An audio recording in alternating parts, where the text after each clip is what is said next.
Hi viewers, welcome back to Krishna Bhagwan channel. This is Ramya, chairman and founder of Krishna Bhagwan Trust and channel. భారతీయ వివాహం గురించి ఒక మంచి ప్రత్యేకమైన స్థానం ఉంది మన భారతదేశంలో.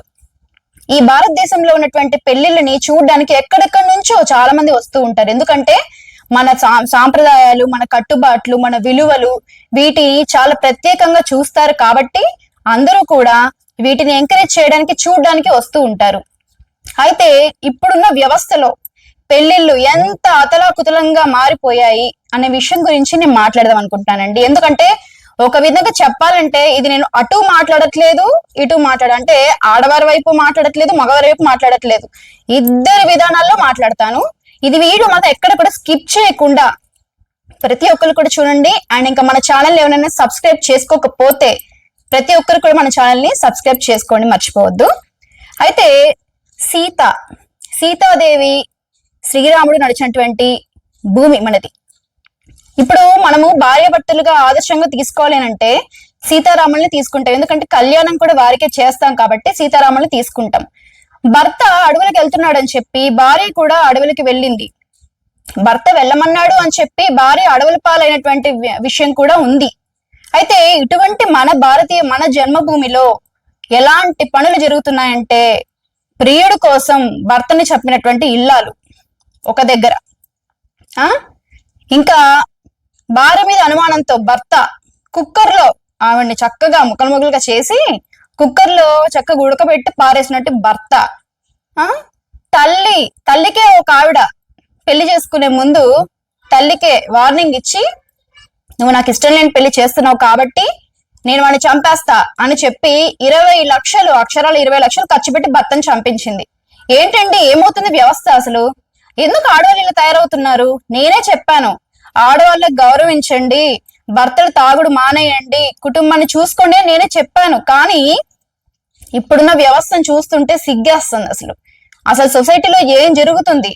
ఇలాంటి ఏమైనా చూడడానికైనా మన పెళ్లిళ్ళకి, మన వివాహాలకి ఎంతటి చరిత్ర ఉంది. ఆ చరిత్ర అంతటిని కూడా నాశనం చేస్తున్నారండి. చిన్న పిల్లల దగ్గర నుంచి పెద్దవాళ్ళప్పటికీ కూడా ఇవే పనులు చేస్తున్నారు. ఎందుకు? అలాంటప్పుడు పెళ్లిళ్ళు మానేయచ్చు కదా. ఇప్పుడు పెళ్లి చేసుకుంటున్నారు, ఏంటి ప్రీ ఎంగేజ్మెంట్ షూట్ అంటున్నారు, ప్రీ వెడ్డింగ్ షూట్ అంటున్నారు, ఈ షూట్లన్నీ చేసుకుంటూ వెళ్తున్నారు. సరే అదేమైనా నిలుస్తుందా అంటే మధ్యలోనే ఆగిపోతుంది. ఏంటి ఏం జరుగుతుంది? ఎందుకు ప్రీ వెడ్డింగ్ షూట్స్ దేనికి అసలు?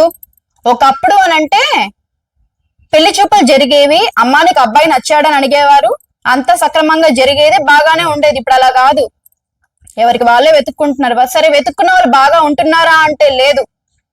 వాడిని చంపేస్తా, వీడిని చంపేస్తా, ప్రియుడి కోసం భర్తని చంపేస్తా, ప్రియురాల కోసం భార్యని చంపేస్తా. ఏంటిది? ఏమవుతుంది?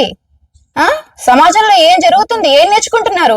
దీనికి తగ్గట్టు ఓటీటీలో వెబ్ సిరీస్లు వీళ్ళని మెయిన్ గా బాగా అట్రాక్ట్ చేసేది ఏంటి అంటే వెబ్ సిరీస్ చూసి ఎలా చంపాలి, ఏం పెడితే చచ్చిపోతాడు, ఏం పెడితే ఏం జరిగిద్ది, అత్తని ఎలా చంపాలి, మామని ఎలా చంపాలి, సీరియల్ చూసి ఇవేనా నేర్చుకునేది? ఇవి నేర్చుకోవడానికేనా మనం చూసేది ప్రతి ఒక్కటి కూడా? చీ అసలు ఎంత బాధాకరంగా ఉందంటే చెప్పడానికి. అసలు నేను చెప్పాలనుకుంది ఏంటంటేనండి, వీళ్ళకి ప్రీ వెడ్డింగ్ షూట్స్ కంటే కూడా ఫస్ట్ ఆఫ్ ఆల్ కౌన్సిలింగ్ అనేది ఇంపార్టెంట్. ప్రీ వెడ్డింగ్ షూట్స్ అని చెప్పి పంపించేస్తారు కదా, అలా కాకుండా చక్కగా కూర్చోబెట్టి నాకు ఇవి ఇష్టం, నీకు ఇవి ఇష్టం, నీకేది ఇష్టం, నీకు అంతకుముందు ఎవడైనా బాయ్ ఫ్రెండ్ ఉన్నాడా, లేకపోతే నీకు గర్ల్ ఫ్రెండ్ ఉందా అనే విషయం గురించి మాట్లాడుకొని చక్కగా ఒకరినొకరు అర్థం చేసుకుని ఓకే అనుకుంటే పెళ్లి చేయండి. తల్లిదండ్రులు కూడా ఏం చేస్తున్నారంటే షూట్స్ కంటే కూడా ప్రీ వెడ్డింగ్ కౌన్సిలింగ్ అనేటువంటిది ఒక సెంటర్ ఓపెన్ చేసి చక్కగా వీళ్ళ కౌన్సిలింగ్ సెంటర్ కి పంపించేస్తే చక్కగా వాళ్ళకి తెలుస్తాయి, వాళ్ళ భాగవతాలు ఏంటి అనేవి వాళ్ళకి బాగా తెలుస్తాయి. అప్పుడు పెళ్లి చేసుకోవాలా వద్దా అనేది తెలుస్తుంది. పెళ్లి చేసుకొని భర్తను ఎలా చంపాలి, భార్యను ఎలా చంపాలి, ప్రియుడితో ఎలా వెళ్ళిపోయాలి, ఇవన్నీ ఆలోచించుకునే బదులు అసలు కాపురాన్ని ఎలా నిలబెట్టుకోవాలి, ఎలా సరి చేసుకోవాలి, భర్తను ఎలా మార్చుకోవాలి.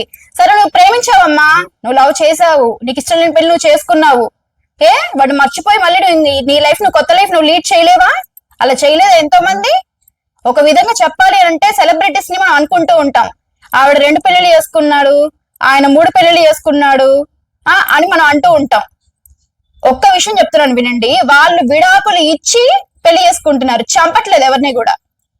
కానీ మీరేం చేస్తున్నారు, చంపేసి వెళ్ళిపోదాం అనుకుంటున్నాం. కానీ దాని తర్వాత జరిగేటువంటి పరిణామాలు ఏంటి అనేవి ఆలోచించుకోవట్లేదు. తర్వాత శిక్ష పడిద్ది, జైలుకి వెళ్ళాలి, అంతా రభస రభస రచ్చ రచ్చ అయిపోయిద్ది. ఇదంతా ఆలోచించుకోరా?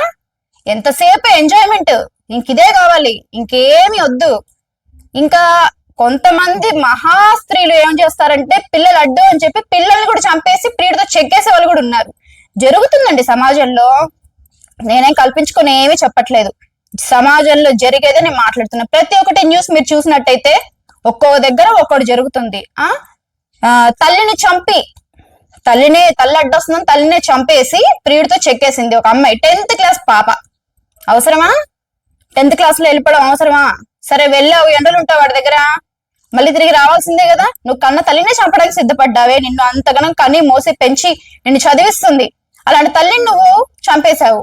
ఏం జరుగుతుంది సమాజానికి? ఏం నేర్చుకుంటున్నారు అసలు సమాజంలో పిల్లలు? మన విలువలు ఎక్కడికి వెళ్తున్నాయి అసలు? మన సాంప్రదాయాలు ప్రతి ఒక్కటిని కూడా భ్రష్టు పట్టిస్తున్నారు వీళ్ళందరూ కలిసి. చూస్తున్నారు, చూడండి, ఎంజాయ్ చేయండి, ఎంటర్టైన్ అవ్వండి, అంతవరకే. కానీ దాన్ని తీసుకొచ్చి ఇంట్లో రుద్దాలి, అప్లై చేయాలి అనుకుంటే చాలా తప్పు. కల్చర్ ని ఫాలో అవుతున్నాం అని అంటే అబ్రాడ్ కల్చర్స్ కూడా కరెక్ట్ గానే ఉంటాయండి, అదేం తప్పేం కాదు, నేను తప్పనట్లేదు. వాళ్ళేంటి మ్యారేజ్ లైఫ్ లీడ్ చేస్తారు, నచ్చకపోతే వీళ్ళు వద్దు అని విడాకులు ఇచ్చేసి వేరే వాళ్ళని చేసుకుంటే వెళ్ళిపోతారు. అంతేగాని మనలాగా చంపేసి ప్లాన్ చేసుకొని చక్కగా స్క్రిప్ట్ రాసుకొని సినిమాలు చూసి ఇది చేస్తే ఇది జరిగిద్ది, ఇది చేస్తే దొరకకుండా ఉంటాము, ఎంత దొరకకుండా ఉంటాము అనుకున్న పైన భగవంతుడు ఉంటాడు, ఆయన చూస్తాడు ప్రతిదీ కూడా. ప్రతి ఒక్క తల్లిదండ్రులకి కూడా నేను ఇచ్చే సజెషన్ ఏంటంటే, ఎంగేజ్మెంట్ కంటే కూడా ముందే ప్రతి ఒక్కరూ కూడా వాళ్ళ పిల్లల్ని కూర్చోపెట్టి, అటు అబ్బాయిని అమ్మాయిని కూర్చోపెట్టి ఇష్టమా కాదా, ఏదైతే మైనస్లు ఉన్నాయో పిల్ల వైపు అన్ని చెప్పాలి, అబ్బాయి వైపు ఏదైతే మైనస్లు ఉన్నాయో అన్ని చెప్పుకోవాలి. చెప్పుకొని దాచిపెట్టుకుని ఏం చేస్తారు? వాడు తాగుపోతూ వాడు మంచోడు అని చెప్పి పెళ్లి చేస్తారు. రేపు పొద్దున పిల్ల గొంతు కోసినట్టే కదా. లేదా ఈ పిల్లకి ఇంకా అంతకు ముందు ఏదైనా ఎఫైర్ ఉంది, పెళ్లి చేస్తారు. ఇప్పుడు ఈ అబ్బాయిని చంపి ఈ అమ్మాయి వెళ్ళాలి, లేదా ఇక్కడంతా అల్లరి చేసుకొని ఆ అమ్మాయి వాడితో వెళ్ళిపోవాలి. వీటికి సిద్ధపడి వీళ్ళు పెళ్లి చేసుకుంటూ ఉంటారు. కాబట్టి ప్రతి ఒక్క తల్లిదండ్రులు కూడా వాళ్ళకి పెళ్లి చేసే ముందు వాళ్ళకి ఇష్టమా కాదా అని అన్ని కనుక్కొని చేయండి. బలవంతంగా చేయొద్దు. బలవంతంగా చేస్తే అక్కడ ఒక నిండు ప్రాణం బలైపోతుంది.